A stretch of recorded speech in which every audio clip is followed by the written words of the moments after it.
Depuis 3 semaines, le patronat français et tous les politiciens mènent une campagne contre Shein. Shein fait évidemment trimer les travailleurs et sans doute des enfants. Et du moment qu'elle peut encaisser de l'argent en vendant toutes les horreurs possibles et imaginables, elle ne s'en prive pas. Mais sous le capitalisme, ce n'est pas une exception, c'est la règle. Et ce n'est sûrement pas une spécialité chinoise. Cette campagne anti-Shein ne vise qu'à dénigrer la concurrence chinoise et à souder les consommateurs, qui sont aussi des travailleurs, derrière les capitalistes bien français.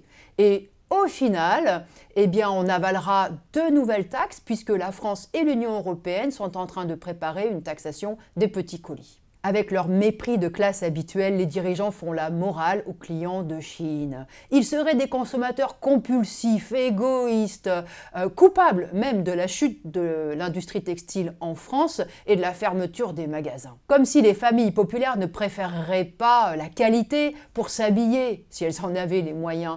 Comme si elles aimaient se nourrir avec des produits bon marché et rouler dans leurs vieilles voitures qui polluent. Comme toujours, les capitalistes qui décident de tout veulent nous faire croire qu'ils ne sont responsables de rien et les travailleurs qui n'ont jamais leur mot à dire seraient, eux, coupables de tout. C'est pourtant très simple. Si le patronat et ses perroquets politiques ne veulent pas que les consommateurs courent après les petits prix, qu'ils augmentent les salaires et qu'ils portent le SMIC au-dessus de 2 000 €. Et puis, qui a transformé la Chine en atelier du monde? Sinon nos bons capitalistes français qui ont cherché à exploiter les travailleurs dans d'autres pays plus pauvres pour les payer toujours moins. Tout le monde tape aujourd'hui sur Shein, mais beaucoup de marques, Pinky, H&M, Célio, Uniqlo, se fournissent chez les mêmes fabricants en Asie, en Chine.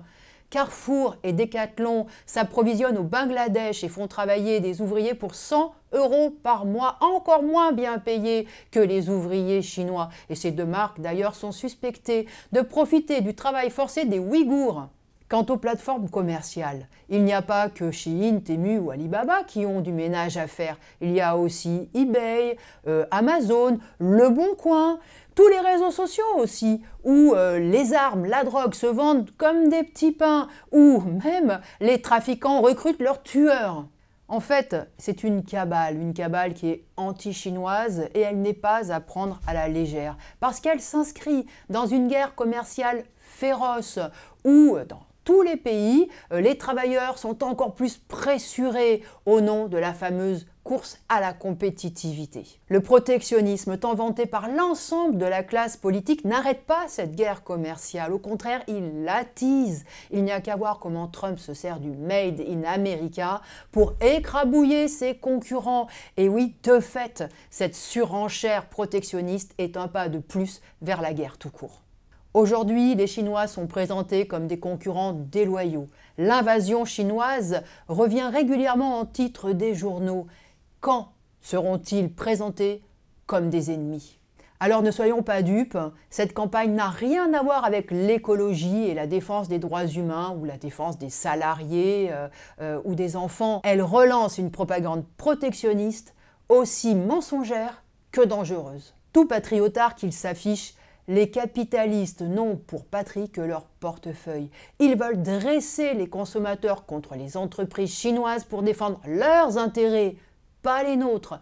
Et demain, pour défendre encore leurs intérêts, ils seront prêts à nous jeter dans une guerre contre la Chine. L'arme des travailleurs, c'est l'internationalisme. C'est l'idée que par-delà les frontières, les travailleurs, bangladais, chinois, français ou autres, ont le même ennemi. La classe capitaliste qui exploite le monde entier.